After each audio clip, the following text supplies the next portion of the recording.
우리는 그동안 야곱에서 이스라엘로라는 주제를 가지고 야곱의 인물 강해를 함께 쭉 살펴보고 있습니다. 오늘은 그 마지막 시간입니다. 물론 지난주에 함께 말씀을 나눴던 베델로 돌아가는 그 과정, 그 모습 이후에도 여러 가지 사건들이 있었어요.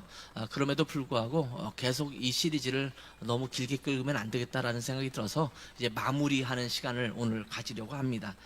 그 마지막 시간으로서 오늘 설교 제목은 전체 시리즈 제목과 같이 야곱에서 이스라엘로라는 제목으로 함께 나누기를 원합니다. 자, 오늘 본문에 있는 말씀은 야곱의 인생 마지막 17년 동안 살았던 곳이 어디냐면 애굽 땅에 있는 고센이라는 곳입니다. 이 고센은 애굽 사람이 살기를 좋아하는 그런 지역은 아니었습니다. 왜냐하면 예전에는 이 직업에 대한 어떤 편견 같은 것들이 많지 않았습니까? 애굽 사람들은 짐승 키우는 것을 별로 좋은 직업으로 보지 않았어요. 좀 천한 사람들이 하는 것으로 여겼거든요. 가나안에 있는 사람들은 목축하는 것, 양을 키우는 것을 괜찮게 여겼지만 애굽은 그렇지 못했습니다. 그런데 농사를 짓거나 그러기에는 이 고센 땅이 별로 합당하지 않습니다. 그러나 동물을 키우기는, 가축을 키우기는 굉장히 좋은 땅이거든요. 그런 의미에서 고센 땅에는 애굽 사람은 별로 살지 않았던 그런 지역이에요. 그런 땅에 이제 가축을 주로 키우고 있는 이 야곱의 가족들이 그 땅을 차지하고 살아가기에는 참 괜찮은 것이었습니다. 이 마지막 죽을 때까지 애굽에 있는 고센 땅이라는 곳에서 야곱과 그의 가족들은 살아가면서 이제 자녀들을 낳기 시작합니다. 그리고 마지막 임종 직전의 순간을 오늘 본문에서 다루고 있는 것을 보게 됩니다. 야곱은 죽음을 앞두고 요셉의 두 아들을 불러서 간곡하게 두 번이나 이런 유언을 하고 있습니다. 나를 애굽에 묻지 말고 약속의 땅 가나안에 있는 막벨라 굴에 장사하라, 이렇게 유언을 합니다. 이제 죽으면 여러분은 어디에 묻히기를 원하십니까? 지금은 제가 한국에 살고 있지만 제가 독일에 살고 있었던 때, 그리고 독일에서 내가 한국을 다시 돌아올 건지 아닐 것인지에 대해서 불분명한 그때에는 내가 죽으면 어디에 묻혀야 되는가? 제가 계속 독일에 살다가 죽으면 우리 자녀들은 계속 그 땅에 살 가능성이 굉장히 크겠고, 그러면 독일 땅에 묻혀야 되는 건가? 아니면 고국 땅에 있는 한국에 묻혀야 될 것인가? 뭐 이런 고민을 잠깐 한 적이 있거든요. 아마 죽음을 앞두고 있는 사람이 내가 어디에 묻힐 것인지에 대한 관심은 많이 갖고 있는 것 같습니다. 과거의 야곱의 모습이라고 한다면 어떤 것을 택했을까요? 야곱의 옛날의 시선으로 바라본다면 애굽 땅은 어떤 땅이냐면 풍요함이 넘치는 땅입니다. 가축 키우기에 너무 좋은 땅입니다. 그리고 심지어 자기의 사랑하는 아들이 애굽의 총리로 일하고 있습니다. 야, 그러면 그 땅에서 좀 기득권을 가지고 아무도 얕보지 못하게 든든한 권력을 뒤에 두고 그 땅에 좋은 땅을 차지해서 바로가, 그 땅의 애굽의 왕이었던 바로가 그 땅을 잘 살 수 있도록 배려해주는 그런 땅을 선택했을지 모릅니다. 아마 그것이 옛날 야곱의 모습이라면 이 풍요한 땅, 이곳에 나는 안주하고 싶어, 아마 이런 마음을 가졌을 것입니다. 그렇지만 인생의 마지막 순간 야곱은 철저히 야곱이 아니라 이스라엘로 서 있었습니다. 야복강 나루터에서 하나님께 깨어지고 세겜의 위기를 지나서 다시 베델로 올라가서 자신을 온전히 하나님께 드린 이후에 그의 삶은 완전히 변화된 모습을 보여주고 있습니다. 미성숙했던 야곱, 아직도 덜 깨어진 자아로 가득 차 있던 야곱이 어떻게 위대한 하나님의 사람 이스라엘로 변화되었는지, 그 증거들, 어떻게 이렇게 변화된 모습을 갖고 있었는지 그 증거를 함께 살펴보면서 우리의 모습도 좀 돌아보는 시간이 되었으면 좋겠어요. 야곱이 이스라엘로 변화된 5가지의 증거를 오늘은 좀 살펴보려고 해요. 하나하나가 각각 살펴봐도 좋겠지만 오늘은 좀 뭉뚱그려서 야곱이 이스라엘이 되었다라는 것을 보여주는 증거들 5가지를 살펴보려고 해요. 첫 번째는 뭐냐면 야곱은 예배하는 자로서 변화되기 시작합니다. 내 모든 것을 쏟아붓는 예배자가 된 것입니다. 물론 지난주에 베델에 대한 이야기를 하면서 잠깐 그 부분을 다루었습니다. 변화된 야곱의 인생에서 나타나는 가장 뚜렷한 특징이 있다면 가는 곳마다 뭘 했어요? 단을 쌓아서 하나님 앞에 예배하는 삶을 살기 시작했다라는 것입니다. 여러분, 그 이전에 보면 야곱이 가는 곳마다 단을 쌓았다라는 고백이 없어요. 베델에서 단을 쌓아서 하나님 앞에 예배하긴 했지만 그때도 먼저 가서 단을 쌓아서 하나님 앞에 예배를 드린 것은 아닙니다. 하나님께서 찾아오셨기 때문에 그 하나님을 만나 뵙고 거기서 단을 쌓기 시작한 것이지 가자마자 드리진 않았어요. 라반의 집에 가서도 단을 쌓아서 예배 드렸거나 그런 기록이 없습니다. 그 이후에도 마찬가지입니다.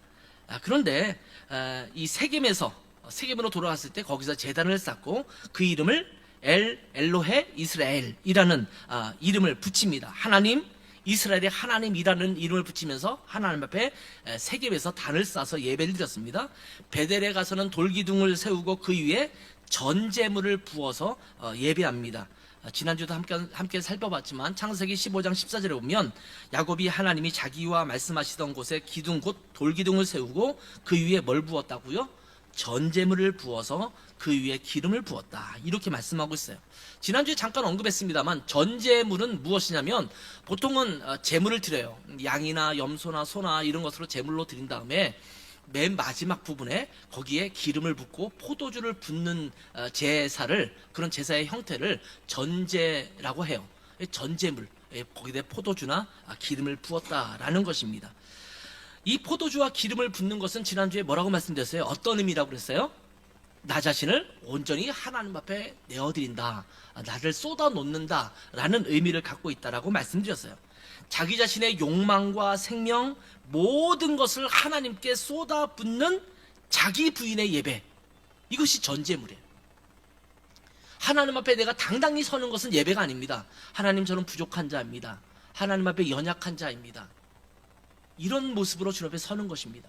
송두리째 나를 주님 앞에 드리겠습니다. 그리스도의 십자가의 보혈 앞에 나를 내려놓습니다. 나는 연약한 자입니다. 주님 앞에 나 자신을 온전히 드립니다. 주님께서 나 안에 들어오셔서 나를 주관하시고 내 삶을 송두리째 인도해 주십시오 라고 하는 것이 예배거든요. 근데 우리는 예배 시간에 너무 거만한 태도로 앉아 있어요. 뻣뻣한 태도로 앉아 있어요. 나 당당해.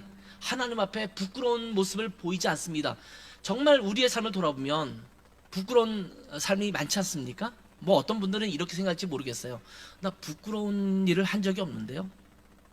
이것은 우리가 일반적인 세상의 잣대로 우리를 봤을 때는 부끄럽지 않을 수도 있죠. 그러나 하나님 앞에 나 자신을 바라보면 하나님을 거역하고 또 하나님의 뜻과 생각보다는 내 생각이 더 내 마음속에 들어와서 내 생각대로 그냥 하나님 앞에 묻지 않고 살았던 삶이 너무나 지난 일주일 동안 많지 않았습니까? 내 욕심과 내 생각에 의해서 살아갔던 삶의 모습이 내 삶 속에 너무나 많은 거예요.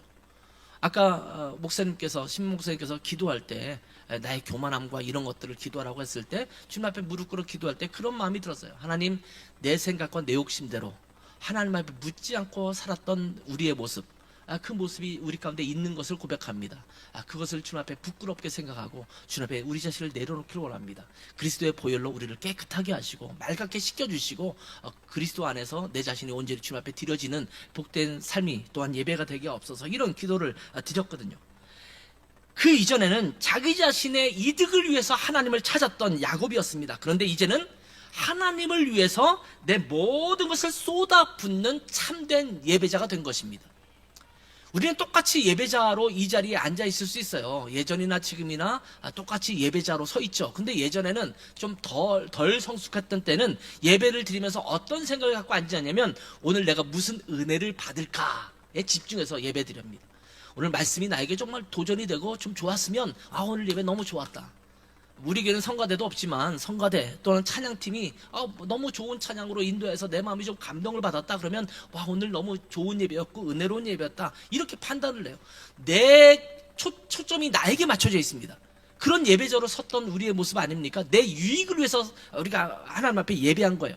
내가 힘들고 고통스러운 그런 일주일의 삶을 살았는데 내가 그런 모습이 있었다면 하나님 앞에 예배로 나오면서 무엇을 생각하냐면 하나님이 나를 오늘 위로해 주셨으면 좋겠다. 나에게 안식을 주셨으면 좋겠다. 내가 고통스럽고 힘든 것이 하나님 앞에 예배할 때 좀 말끔하게 씻겨 내려갔으면 좋겠다. 이런 마음을 가지고 예배로 나오거든요. 어디에 초점 맞춰져 있어요? 나에게 초점이 맞춰져 있어요. 이것이 우리 예배자의 모습일 때가 너무나 많습니다. 우리가 예배하러 갈 때 이런 얘기 하잖아요. 나 오늘 은혜 받기를 원해요. 은혜로 나를 채워주세요. 근데 진정한 예배는 무엇입니까? 하나님 앞에 나 자신을 드리는 거예요. 그 은혜는, 그 축복은 나 자신을 하나님 앞에 드렸을 때 이후에 오는 결과이지 그 은혜를 위해서 하나님 앞에 예배하는 것이 아닙니다. 원칙적으로 예배는 나 자신을 하나님 앞에 쏟아 붓는 것입니다. 이것이 예배거든요. 예전에 야곱은 하나님을 찾을 때마다 무엇 때문에 찾았냐면 하나님 내게 이런 비전과 또한 이런 그 성공을 위한 방향을 주지 않았습니까? 그렇다면 하나님 나에게 함께 하셔서 그것을 얻게 해 주십시오. 나를 얌전히 또한 복되게 안전하게 다시 고향으로 돌아가게 하시면 내가 하나님 앞에 예배하겠습니다. 이런 태도를 가졌던 것이 야곱의 모습이에요. 근데 이제 그렇지 않습니다. 하나님 앞에 나 자신을 온전히 쏟아놓습니다. 하나님 앞에 내 욕망과 내 욕심도 내려놓습니다. 이제는 내 유익이 아니라 하나님의 영광을 위해서 나 자신을 드리기를 원합니다. 이런 모습을 갖고 있었다라는 것입니다.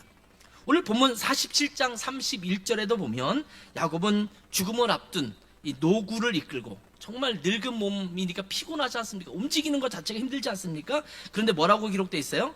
야곱이 또 이르되 내게 맹세하라 이렇게 요셉에게 말했어요. 이 맹세하라는 말은 내 시신, 내가 죽으면 내 시신을 고향 땅으로 가져갈 것을 맹세하라 이렇게 얘기한 다음에 요셉이 맹세했어요. 그랬더니 이스라엘이, 야곱이 침상머리에서 어떻게 했다고요? 하나님께 경배하니라. 예전에 야곱에게 있었던 모습이 아닙니다. 이제 야곱은 언제 어떤 상황에서도 하나님 앞에 예배하는 자가 되었다라는 것입니다. 여러분은 어떤 상황이 될 때마다 하나님 앞에 예배자로 서 있습니까? 주일에만이 아니라 우리가 어디에 있든지 예배자로 서야 돼요. 내가 직장에서 일을 할 때 뭔가 일을 맡아서 그 일을 내가 행하고 있을 때 그때 예배자로 서 있어야 합니다. 예전에 그런 예를 한번 들었습니다만 우리나라 국가대표 선수 중에서 이영표 선수라고 있잖아요. 그가 했던 유명한 말이 있어요. 나는 그라운드에서 예배자로 축구합니다. 얼마나 멋진 고백인지 몰라요. 그는 축구 경기를 하는 거지만 예배자로 선다라는 거예요. 연예인 중에서도 그런 사람이 있죠. 연기를 하면서도 하나님 앞에 예배자로 서는 거예요. 내가 가정에서, 직장에서, 삶의 터전에서 어디에 있든지 내가 예배자로 서 있는 것입니다. 거듭난 성도의 첫 번째 증거가 있다면 예배의 회복입니다. 내 유익을 구하는 예배가 아니라 나를 온전히 쏟아놓는 예배. 여러분은 그런 예배자로 서 있느냐는 것입니다. 여러분이 성숙한 그리스도인인가를 척도로 셀 수 있는 그것이 있다면 내가 참된 예배자로 하나님 앞에 서고 있는가? 여러분 이 주일날 드리는 예배를 사모합니까? 주 앞에 나올 때마다 정말 거룩하신 주님 앞에 엎드려 주님을 뵙고 주님을 높여드리고 주님 앞에 영광 드리는 것이 여러분에게 기쁨이 됩니까? 그런 예배자가 되길 바랍니다. 야곱의 모습이 바뀐 첫 번째 모습 중에 하나가 예배하는 야곱, 자기의 모든 것을 쏟아놓는 야곱이었습니다. 두 번째 변화는 뭐냐면 자족하는 자로 변화됩니다. 야곱에게 있어서 이 자족이라는 것은 굉장히 걸맞지 않는 그런 단어일 수도 있습니다. 탐욕에서 만족된 삶으로 가는 것입니다. 그런데 그러면 지금 모든 것이 풍족하기 때문에 만족한 것은 아니냐 이렇게 말할 수 있잖아요. 아니요, 그렇지 않습니다. 부족하고 여전히 내 상황이 궁핍함에도 불구하고 만족을 느끼는 삶을 살기 시작했다는 것입니다. 야곱은요 평생 더 많이 움켜쥐려던 사람이었습니다. 여러분은 어떻습니까? 지금 여러분의 살고 있는 집에 만족하십니까? 조금 더 큰 평수로 이사 가고 싶으십니까? 조금 더 좋은 아파트로 이사 가고 싶으십니까? 여러분이 타고 있는 자동차에 만족을 하시고 있습니까? 여러분이 사용하고 있는 스마트폰에 만족하고 있고, 여러분이 입고 있는 옷과 모든 생활의 주변에 있는 환경들에 만족하고 있습니까? 근데 그렇지 못한 사람들이 많거든요. 젊으면 젊을수록 그럴 수가 그럴 가능성이 굉장히 큽니다. 제가 요즘 일을 좀 하잖아요. 일을 하면서 느낀 것 중에 하나가 한국 분들이 굉장히 외국차를 많이 타더라고요. 뭐 BMW나 벤츠라든지 포르쉐, 뭐 요즘 제가 평생 별로 타보지 못할 만한 차들을 많이 타고 있습니다. 뭐 마세라티, 무슨 하여튼 별 고급차를 제가 많이 타고 있어요. 근데 그런 차에 갖다 주다 보면 차주가 대부분 젊은 부부들이 많아요. 이제 아기를 막 낳고 키우는 그런 부부들이 정말 많더라고요. 그러면서 얼핏 하면은 요거보다 차를 좀 바꿔야 되는데 이런 표현들을 좀 하시는 분들이 있어요. 이것이 만족스럽지 않구나. 더 좋은 차, 더 만족스러운 차를 사기를 원하는 거예요. 좀 더 좋은 평수, 좀 더 좋은 환경이 있는 아파트, 이런 곳으로 이사 가려는 마음을 갖고 있습니다. 이 야곱은요, 양자권, 또 축복권, 심지어 라반의 집에 갔을 때는 라반의 재산을 어떻게 하면 내 것으로 더 많이 삼을 것인가 라는 것에 목표를 두고 그렇게 만들어야지만 직성이 풀렸습니다. 끈질기게 붙들었던 야곱 아닙니까? 어떻게 해서든 장자권을 얻기 위해서, 축복권을 얻기 위해서 속이고 그렇게 꼼수를 부리면서 자기 것으로 만들었던, 그래야지 직성이 풀렸던 그런 야곱이었습니다. 그렇지만 노년의 야곱의 모습은 달라져 있습니다. 자, 우리가 그 부분을 읽지는 않았습니다만 그 중간의 과정에 보면 가나안 땅에 극심한 흉년이 들었습니다. 이것은 애굽 땅을 비롯해서 그 주변에 있는 모든 나라들도 다 흉년에 극심하게 허덕이고 있는 그런 때가 되었습니다. 7년 동안 흉년이 들었습니다. 먹을 것이 없었습니다. 이때 야곱은 아들들에게, 자, 애굽 땅에는 양식이 좀 있다고 하니까 그 땅에 가서 양식을 좀 사오라, 이렇게 말할 때, 여러분 창세기 43장 2절을 한번 보세요. 같이 한번 읽겠습니다. 뭐라고 말하고 있는지 한번 읽읍시다. 시작. 그들이 애굽에서 가져온 곡식을 다 먹음에 그 아버지가 그들에게 이르되 다시 가서 우리를 위하여 양식을 조금 사오라. 이 표현이요, 별것 아닌 것 같지만 여러분 대단한 표현입니다. 야곱이 그렇다고 재산이 없는 것은 아니었거든. 나름대로 돈은 있었어요. 양떼도 있었고. 근데 먹을 곡식이 없는 거예요. 한번 가서 사왔어요. 사왔는데 한 명 붙잡혀 있고, 다시 베냐민도 들어와야지만 또 곡식을 더 주겠다 이렇게 하는데, 그래서 버티고 참다가 가져온 것을 다 먹어버렸단 말이에요. 다시 가서 사와야 돼요. 그런데 야곱이 그 아들들에게 뭐라고 말하냐면, 자, 다시 가서 양식을 사오는데, 예전 야곱 같으면 뭐라고 말했을까요? 자, 풍족하게 가져가. 돈도 가져가고 다 가져가서 좀 우리가 쓸 수 있는 만큼 최대한 많이 너 좀 사와. 그래서 우리가 좀 풍족하게 누릴 수 있으면 좋겠어. 이렇게 말할 수도 있지 않았겠습니까? 왜냐하면 말씀드린 대로 돈이 없었던 것이 아니에요. 재물이 없었던 것이 아니에요. 그러면 풍족하게 사오게 하는 것이 예전의 야곱의 모습이었을 겁니다. 근데 지금 여기에 표현이 잠깐 달라져 있어요. 다시 가서 양식을 어떻게 하라고요? 조금 사오라. 이 조금이라는 표현은 적당하게 사오라는 거예요. 막 욕심을 부리지 않고 우리가 먹을 수 있을 만큼 사오라, 이렇게 말하고 있습니다. 여러분, 그 당시에 야곱의 가족들, 뭐 종들 빼놓고 가족들만 해도 몇 명인지 아십니까? 창세기 46장 27절에 보면 70명이나 되는 사람입니다. 70명이 되는 사람이 계속 먹어대면요, 이건 감당하기 어려운 거예요. 수레를 끌고 막 이렇게 가서 사왔다 하더라도 금방 바닥 날 것입니다. 70명의 대식구를 거느린 수장이라면 두려움에 휩싸여서 많이 우리가 쌓아둘 만큼 이렇게 가져오라라고 아마 난리를 쳤을 수도 있을 것입니다. 그런데 야곱은 탐욕과 집착에서 벗어나서 일용할 양식에 만족하는 자족을 배운 것입니다. 성숙한 그리스도인의 모습은 자족하기를 배우는 거예요. 이건 성경에서 일관되게 우리에게 말씀하고 있는 것입니다. 디모데전서 6장 6절의 말씀을 떠오르게 합니다. 같이 한번 읽어보겠습니다. 6장 6절, 디모데전서 6장 6절 시작. 그러나 자족하는 마음이 있으면 경건은 큰 이익이 되느니라. 여러분, 어떤 사람이 경건한 삶을 살 수 있느냐? 자족하는 사람이 경건한 삶을 살아요. 물질에 욕심을 내고 더 풍족한 것을 욕심을 갖고 있으면 경건을 잃어버리기가 쉽습니다. 교회도 마찬가지예요. 이 정도 성도, 아니 우리는 아니야. 10,000명 성도 지향. 이보다 더 큰 예배당, 더 아주 좋은 시스템과 더 좋은 예배당을 가지고 있는 것이 좋겠어. 그 교회를 좀 더 늘리지. 다른 브랜치를 만들어서 지점 만들듯이 만들기도 하고 우리 좀 새를 좀 크게 만들어야 돼. 이렇게 욕심을 갖기 시작하면 교회가 타락하기가 쉽다라는 거예요. 자족하기를 배울 때 거룩해지는 거예요. 여러분 따라합시다. 자족할 줄 알아야 거룩해진다. 여기서 만족하는 거예요. 이 몸매에서 만족해야 돼요. 내가 갖고 있는 것에서 만족해야 돼요. 세상은 끊임없이 결핍을 부추깁니다. 그러면서 움켜쥐라고 말합니다. 아직은 부족하지 않아? 조금 더 좋은 집, 조금 더 좋은 차, 아니면 조금 더 풍족한 삶. 남들이 좀 여행을 이만큼 가면 너도 그 여행 그만큼 가야 되는 것 아니겠어? 남들이 이것을 누리면 너도 그걸 누려야 되는 것 아니었어?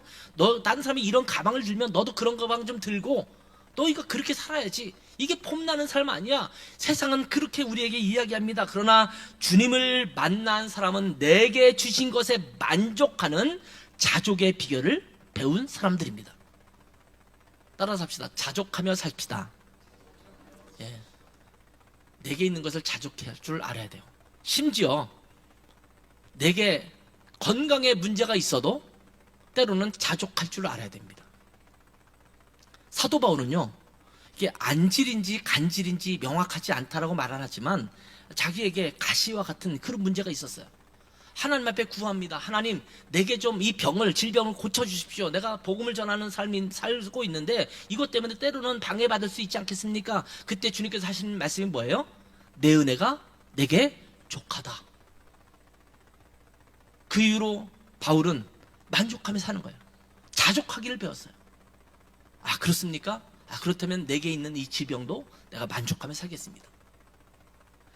질병을 고칠 생각을 갖지 말라, 그런 의미가 아닙니다. 최선을 노력해서 고칠 수 있으면 고쳐야 되잖아요. 그러나 하나님께서 내게 주시는 환경이라면 때로는 그 환경을 자족할 줄 아는 것, 이것이 성숙한 그리스도인의 모습이라는 것입니다. 야곱이 지금 그런 거예요. 욕심내지 않습니다.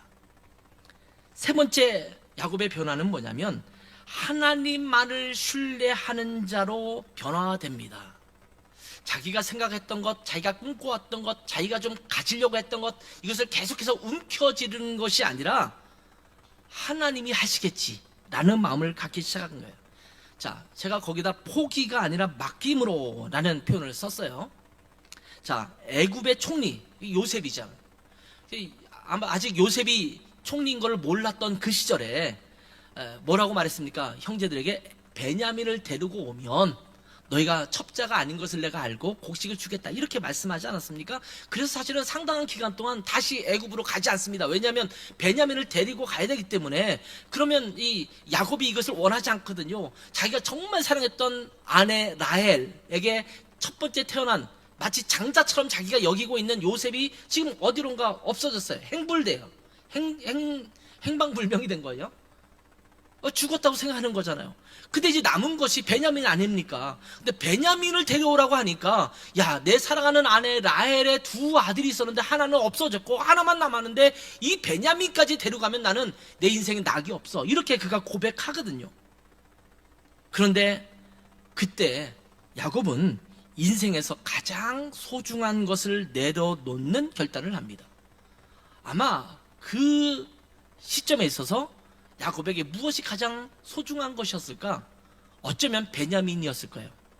형제들도 얘기하지 않습니까? 베냐민을 데려가면 우리 아버지는 더 이상 살 수 없을 겁니다. 희망이 없을 겁니다. 이렇게 말할 정도 아닙니까? 그러니까 애지중지 베냐민을 아꼈다라는 것을 우리는 유추해 볼 수 있죠. 근데 여러분, 창세기 43장 14절 한번 보세요. 같이 한번 읽겠습니다. 시작.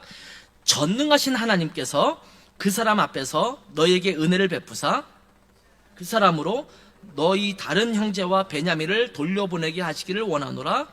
내가 자식을 잃게 되면 이르리로다. 여기 보면 두 가지 표현이 있어요. 하나는 뭐냐면 전능하신 하나님이 엘샤다이, 전능하신 하나님이에요. 전능하신 하나님이 은혜를 베푸사 다 돌려보내기를 원한다. 그러면서 뭐라고 말해요? 내가 자식을 잃게 되면 잃으리로다. 무슨 말이에요? 내려놓겠다. 움켜쥐지 않겠다. 베냐민이 나에게 소중한 존재지만 전능하신 하나님이 일하실 것을 믿기 때문에 그것까지도 내려놓겠다라는 거예요. 아까도 제가 제목을 붙였잖아요. 뭐라고 그랬어요? 포기가 아니라 맡김이라고 그랬잖아요. 포기는 그냥 포기해버리는 거예요. 죽어도 괜찮아 이거예요. 근데 지금 야곱의 고백은 그게 아닙니다. 엘샤다이 하나님, 전능하신 하나님, 하나님이 일하실 것을 내가 믿어. 그러니까 베냐민을 내가 보낼게. 그러면서 잃게 되면 잃으리로다. 에스더가 했던 말이 기억나지 않습니까? 죽으면 죽으리이다. 이것은 죽겠다라는 표현이 아닙니다. 하나님이 일하실 겁니다. 만약 하나님이 나를 그 일 가운데 사용하시지 않고 내가 죽게 되는 상황이 되면 그것도 하나님의 뜻으로 받아들이고 내가 마땅히 죽을 각오를 하고 그렇게 하나님 앞에 드리겠습니다. 이것이 죽으면 죽으리다거든요. 지금 야곱이 말하는 것도 마찬가지입니다. 내 사랑하는 아들 베냐민 잃는 것은 정말 내 마음의 고통이지만 만약 하나님께서 그렇게 하시지 않는다면 그것까지도 내가 수용하겠다라는 거예요. 하나님을 향한 철저한 신뢰, 이것이 야곱에게 있었던 거예요. 그전에는 안 그랬거든요. 자기의 꼼수로, 자기의 계획대로, 자기의 방식대로 어떻게든 내가 이 목적하는 것들을 이루려고 애썼던, 그 욕망에 사로잡혔던, 야망에 사로잡혔던 그 야곱 아닙니까? 근데 이제 내려놓습니다. 하나님을 믿습니다. 전능하신 하나님, 엘샤다이 하나님, 하나님께서 하실 줄 믿습니다. 다른 형제와 베냐민을 돌려보내게 하시기를 원한다. 이렇게 고백하는 것입니다. 이것은 자포자기가 아닙니다. 내 인생의 주권을 내가 아닌 전능하신 하나님께서 갖고 있다는 것을 인정하는 철저한 신뢰라고 할 수 있습니다. 이것이 믿음을 갖고 있는 사람의 신앙의 절정이라고 할 수가 있습니다. 내 손으로 움켜쥐려고 할 때는 늘 불안합니다. 애쓰고 노력하는데도 불안해요. 늘 쫓기는 것처럼 살아갑니다. 그런데 하나님께 온전히 맡길 때는 참된 평안이 임하는 것을 야곱이 느낀 것입니다. 여러분, 참된 평안은 우리의 환경에서 오지 않습니다. 뭔가 취한 것 같아도 늘 불안해요. 그런데 하나님께 맡기면 상황은 바뀌지 않았는데도 주님께서 주신 평안을 우리가 누릴 줄 믿습니다. 아직도 내 손으로 꼭 움켜쥐고 놓지 못하는 나만의 베냐민이 혹시 여러분에게 있지는 않습니까? 전능하신 하나님을 신뢰함으로 그것까지도 주님 손에 맡기는 여러분 되셨으면 좋겠어요. 아등바등 하지 마세요. 애쓰고 노력하지 말라는 그런 의미가 아닙니다. 맡기라는 거예요. 하나님께 맡기라는 거예요. 여러분의 생각과 여러분의 꼼수와 여러분의 계획과 여러분의 계산대로 움직이려고 하지 말고 하나님 앞에 맡기라는 거예요. 야곱이 그렇게 변화된 것입니다. 전능하신 하나님을 신뢰하는 야곱입니다. 네 번째는 하나님의 뜻을 헤아리는 자로서의 변화입니다. 그 육신의 눈은 어두워졌습니다. 그렇지만 반면 그의 영의 눈은 점점 더 밝아지고 있습니다. 노년의 야곱은 육신의 눈이 어두워졌습니다. 창세기 48장 10절에 보면 이렇게 기록하고 있어요.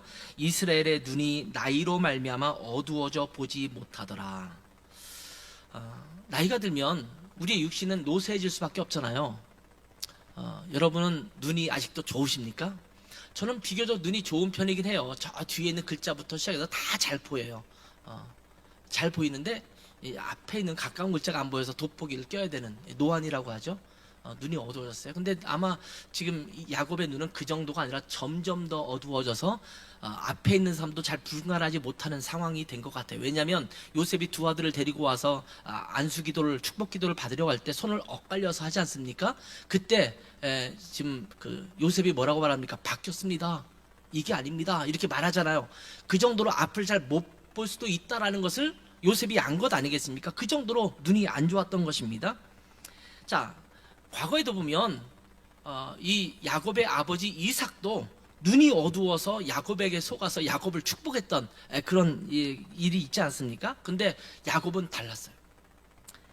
요셉이 두 아들, 그러니까 요셉의 두 아들이죠. 이 므낫세와 에브람을 이렇게 요셉이 데리고 왔어요. 그때 야곱은 아까도 말씀드렸지만 손을 엇갈려서 기도했어요. 원래 므낫세가 첫째 아닙니까? 첫째인데 보통 이스라엘 사람들에게 또 고대 근동 사람들에게 축복을 할 때 오른손이 축복의 통로라고 더 본 거예요. 우선순위에 있어요. 그러니까 장자의 머리에 이렇게 얹어요.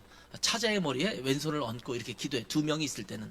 제가 예전에 어렸을 때부터 우리 아이들을 기도할 때 이렇게 바꿔서 있으면 여기에 예종이가 있고 여기가 하람이가 있으면 이렇게 기도했어요. 항상 오른손을 제가 첫째 아들에게 놓고 기도했어요. 하여튼 바꿔 앉아있어도 제가 이렇게 엇갈려서 기도하고 해서 늘 제 오른손은 하람이에게 가도록 했습니다. 예종이가 들으면 섭섭해하고 하람이가 들으면 굉장히 기분 좋아할 말이지만 늘 제가 그렇게 했었습니다. 근데 지금 야곱이 이 두 손주들을 기도하는데 사실은 바꿔서 기도한 것 아닙니까? 그때 요셉이 말합니다. 아버지 잘못됐어요. 오른손이 므낫세한테 가야 되고 왼손이 에브라임 둘째한테 가야 되지 않습니까? 이렇게 말하지 않습니까? 그때 야곱이 단호하게 대답하는 말이 19절에 나옵니다. 19절에 보면 그의 아버지가 허락하지 아니하여 이르되 나도 안다 내 아들아 나도 안다. 지금 두 번 나도 안다라는 말을 이야기하고 있어요. 나도 안다 내 아들아 나도 안다. 내가 이걸 몰라서 그러는 것이 아니야. 내가 알고 있지만 그렇게 하는 거야. 이렇게 이야기한 것 아니겠습니까? 육신의 눈은 지금 감겼습니다. 그렇지만 영적의 눈은 어느 때보다 밝아져 있던 것을 보게 되는 것입니다. 왜냐하면 지금 요셉은 왜 그렇게 기도했어요? 하나님이 누구에게 어떤 축복을 주시는지를 알고 있었기 때문에 그렇게 말한 거예요. 근데 자기의 욕심이 아닙니다. 자기의 생각이 아닙니다. 하나님께서 에브라임을 더 크게 하실 것을 알았기 때문에 영적인 눈을 떠서 하나님이 누구에게 복을 주시기를 원하는지 더 크게 사용하기를 원하시는지 알았기 때문에 에브라임에게 오른손을 얹어서 기도한 것입니다. 그래 나도 알아. 이게 오른손을 한 것이 에브라임에게 갔던 것도 알고 그렇지만 이 모든 것을 알매도 불구하고 나는 이렇게 하는 거야. 이 나도 안다라는 의미는요. 내가 두 아들이 누가 첫째인지 둘째인지 안다라는 의미도 있지만 그럼에도 불구하고 나는 하나님의 뜻을 알아. 그래서 내가 이렇게 하는 거야. 라고 말하고 있는 거예요. 그래서 육신의 서열이나 육신의 조건이 아니라 하나님의 뜻과 주권이 어디에 있는지를 명확하게 분별하여 축복 기도를 하는 것입니다. 오늘 본문의 앞부분에 보면 읽지는 않았습니다만 49장에서 자녀들을 쭉 놓고 그 분량대로 예언하고 축복할 수 있었습니다. 근데 그것도 어떻게 그렇게 할 수 있었을까요? 하나님의 뜻을 미리 깨달아 분별하여 아는 겁니다. 어떤 아이들에게 기도할 때 축복 기도할 때 보면 좀 섬뜩한 아들한테 이런 약간 저주 같은 기도를 할 수 있을까? 예언의 기도잖아요. 그런 얘기를 하는 것들을 보면서 에이 아들에게 좋은 말 좀 하시지 이런 마음이 들 수도 있잖아요. 그런데 지금 야곱은 뭘 보고 있어요? 하나님의 뜻을 보고 있는 거예요. 아까도 말씀드렸지만 육신의 눈은 약해졌어요. 그렇지만 영적인 눈이 더 튀어지고 있습니다. 그래서 하나님의 뜻을 분별하고 그것에 맞게 각 분량대로 그 아들을 놓고 12아들을 다 일일이 축복하고 있는 야곱의 모습을 보고 있지 않습니까? 저는 약간 귀에 문제가 있어요. 그래서 이쪽 귀가 잘 안 들려요. 그래서 여러분하고 말할 때 어떤 특정 데시벨은 더 안 들려요. 그러니까 제가 잘 못 알아들으면 짜증내지 말고 다시 한번 또 막 얘기해 주시면 더 좋을 것 같아요. 우리 아이들도 자꾸 그러다가 처음에 짜증내더라고요. 그래서 제가 얘기했어요. 사실은 나는 청각장애가 있어. 왜냐면 이비인후과 하셨더니 이쪽은 장애 수준이래요. 그렇다고 안 들리는 건 아닌데 특정 데시벨에서 잘 안 들려요. 그러니까 이쪽 귀로 주로 듣고 핸드폰도 전부 이쪽으로 하려고 하고 자꾸 그런 습관이 나오는 거잖아요.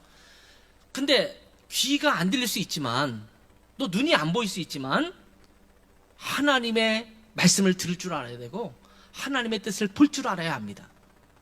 우리의 몸은 노쇠해지지만 연약해지지만 그러나 우리의 영적인 몸이 낡아져서는 안 됩니다.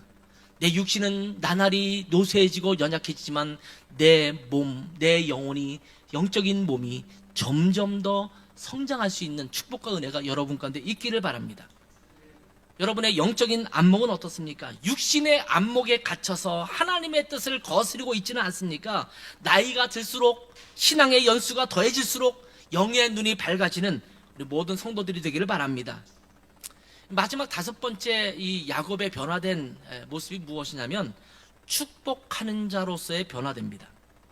자, 움켜쥐는 인생이 아니라 이제는 나누어주는 인생입니다. 축복은 아무나 하는 것이 아닙니다. 다른 사람을 정말 배려하고 다른 사람을 사랑하는 마음이 있어야지 그들을 향해서 축복하지 않습니까?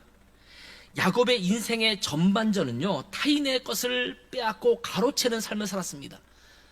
형 에서의 것을 가로채고 라반의 것을 가로채고 이러면서 끊임없이 다른 사람의 것을 가로채는 인생을 살았던 것이 야곱의 인생입니다. 그렇지만 인생의 후반전의 야곱은 만나는 사람마다 그 사람을 축복하는 인생으로 바뀌는 것을 보게 됩니다.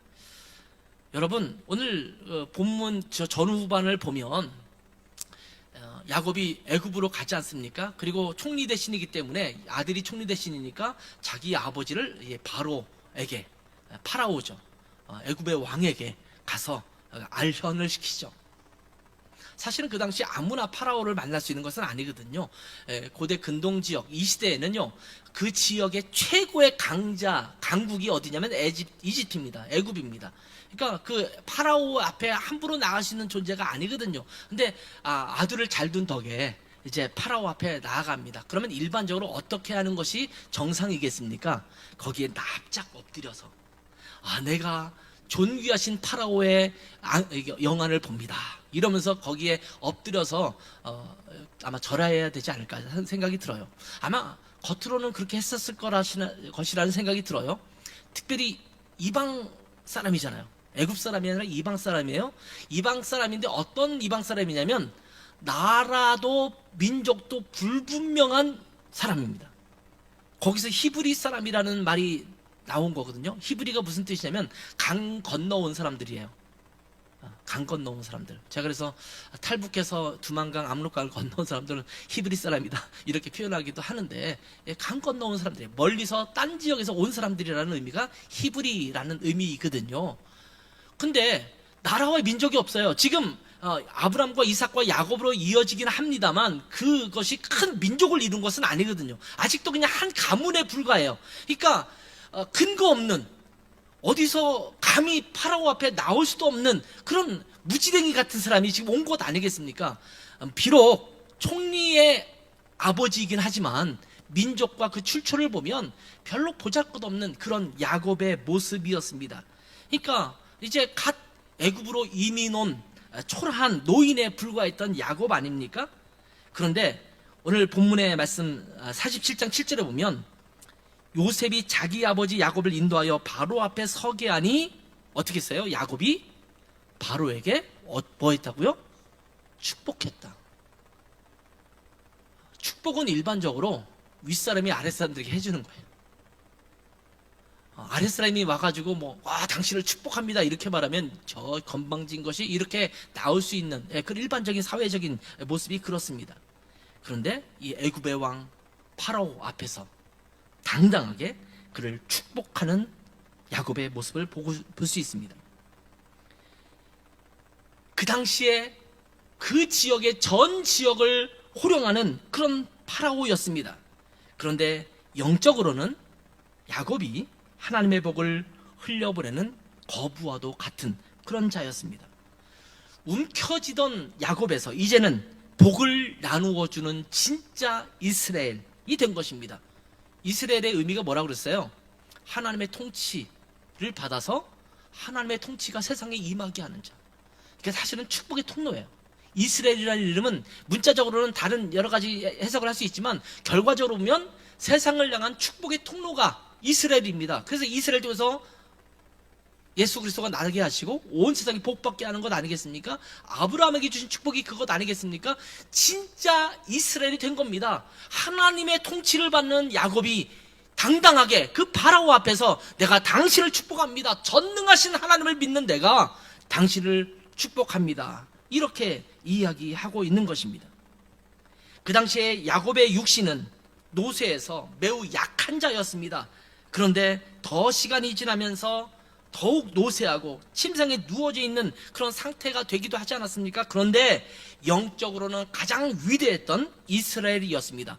팔팔하게 당당하게 자기 욕심을 향해서 열심히 살았던 그 야곱의 모습은 건강하고 활발했지만 어쩌면 영적으로는 굉장히 초라한 모습이었습니다. 그런데 이제는 육신은 노쇠하고 몸은 힘들고 거동은 불편하지만 영적으로는 강건한 하나님의 거장이었다는 것을 보게 됩니다. 육신적으로 초라해 보이지만 영적으로는 거대한 영적 거인의 모습을 지닌 야곱. 저는 우리가 그랬으면 좋겠어요. 겉으로 볼 땐 초라하지만 세상이 볼 때는 영적 거인으로 여겨질 수 있는 그런 하나님의 사람이 되었으면 좋겠어요. 우리 교회가 그랬으면 좋겠고 우리 모습이 그랬으면 좋겠어요. 예수 그리스도로 말미암아 하늘의 신령한 복을 소유한 우리는 세상 앞에 당당한 축복자가 되어야 합니다. 우리가 만난 이들을 저주하거나 원망하거나 그들을 위해서 불평하는 것이 아니라 축복을 흘려보내는 그런 인생이 되기를 축복합니다. 그것이 예수 믿는 사람, 변화된 자의 성숙한 그리스도인의 모습일 줄 믿습니다. 오늘의 본문에서는 야곱은 거듭해서 자기 자신을 애굽이 아닌 가나안 땅 막벨라 굴의 장사라고 유언하고 있습니다. 47장에도 말하고 있고 49장에도 연거푸 말하고 있습니다. 화려하고 풍요로운 애굽 땅은 잠시 머물 나그네일 뿐입니다. 진짜 돌아가야 할 곳은 하나님이 약속하신 가나안 땅임을 야곱은 분명히 알고 있었습니다. 야곱은 침상에서 발을 모으고 평안히 숨을 거두면서 그의 백성, 그의 선조들에게 돌아갔습니다. 여러분 49장 33절 보세요. 야곱이 아들에게 명하기를 마치고 그 발을 침상에 모으고 숨을 거두니 그의 백성에게로 돌아갔더라. 죽음으로 끝나는 것 같지만 여러분 이보다 아름다운 인생의 마무리가 어디에 있겠습니까? 야곱은요 파란만장한 삶을 살았습니다.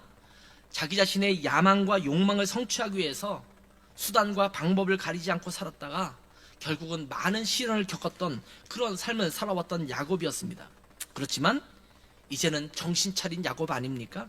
하나님 앞에 돌아와 하나님 앞에 굴복하는 삶을 살게 된 그 야곱. 그 야곱은 그의 노년에 하나님께서 주시는 평강을 누릴 수가 있었습니다. 세상의 여파에 흔들리지 않은 삶이었습니다. 그리고 그 당시에 강대국이었던 이 애굽의 바로를 축복하고 자녀들을 축복하고 영적인 안목으로 자기의 자녀들에게 하나님께서 이스라엘 자녀들 또 이스라엘 백성에게 주신 비전이 무엇인지를 이야기해주고 반드시 그것을 지켜 행하라고 강조하면서 인생을 마무리하는 복된 삶으로 인생을 마무리했습니다. 여러분 우리의 인생의 마무리가 이렇게 아름다워야 되지 않겠습니까? 저는 가을철이 되면 정말 온갖 찬란한 단풍이 드는 것을 보면서 너무나 아름답다라는 생각이 들어요. 그리고 때로는 저녁 노을이 해가 질 때 정말 붉게 물든 그 석양을 보면서 와 정말 이쁘다, 어떻게 저런 색깔을 낼 수 있을까, 이런 생각을 가져요. 근데 그때마다 전 느끼는 것 중에 하나가 나무들도 한 해를 다 마무리할 때가 되면 저렇게 아름답게 지는구나. 해가 질 때도 저렇게 아름다운 모습을 남기는구나. 우리의 인생도 그랬으면 좋겠다. 마지막이 찬란하게 지고 있는 그 아름다운 노을처럼 그 단풍을 통해서 아름답게 수놓고 있는 그런 모습처럼 우리의 인생이 그렇게 아름답게 마무리가 되면 좋겠다. 이런 생각을 하게 됩니다. 여러분, 우리는 모두 예수 그리스도를 만나서 야곱에서 이스라엘로 거듭난 영적인 이스라엘 백성들이라고 할 수가 있습니다. 여전히 내 힘으로 살아가면서 세상 것을 움켜쥐려는 야곱의 옛사람에 머물고 있지는 않은지 우리 자신을 돌아보아야 합니다. 여러분 그 인생은 초라합니다. 겉으로는 성공한 것 같고 겉으로는 잘 누리는 것 같지만 여러분 영적으로 바라보면 그것은 초라한 인생입니다. 그게 아니라 그 야곱의 옛사람이 아니라 매일 예배의 제단을 쌓으면서 자족하고 하나님을 신뢰하며 영의 눈을 들어서 세상을 축복하는 이스라엘의 새 사람으로 살아가고 있는 우리의 모습인지 우리 자신을 살펴볼 필요가 있습니다. 야곱에서 이스라엘로, 혹시 여러분 야곱에 머물고 있지는 않습니까? 야곱이 아니라 이스라엘의 모습으로 살아갈 수 있는 우리 라하고 양의 모든 성도들이 되기를 바랍니다. 우리가 돌아갈 영원한 본향인 천국을 바라보면서 남은 인생을 야곱이 아닌 이스라엘의 빛나는 모습으로 살아가는 저와 여러분 되시기를 주님의 이름으로 축원합니다. 기도하겠습니다. 아버지 하나님, 여전히 우리의 생각과 우리의 욕심대로 우리의 야망을 꿈꾸며 살아가는 우리의 꿈틀거리는 모습이 있다면 하나님, 이제 그것을 내려놓게 하옵소서. 예수 그리스도 앞에 우리 자신을 전제물처럼 내려놓고 쏟아붓고 이제는 야곱이 아니라 하나님의 통치를 받는, 하나님의 통치를 이 세상에 흘려보내는 그런 이스라엘의 삶을 살게 도와주시고, 세상을 향하여 강하고 담대하게 하나님을 선포하며 하나님의 백성으로 살아가는 성숙한, 완전히 자아가 깨져서 주님이 통치하시는 그런 하나님의 복된 사람으로 살아가는 우리 모두가 되기를 원합니다. 우리는 연약하고 부족해서 참 쉽지 않지만 성령님께서 그 능력을 주셔서 성령의 능력으로 행할 수 있는 우리 모두가 될 수 있도록 은혜 내려 주시옵소서. 감사하며 예수님의 이름으로 기도했습니다. 아멘.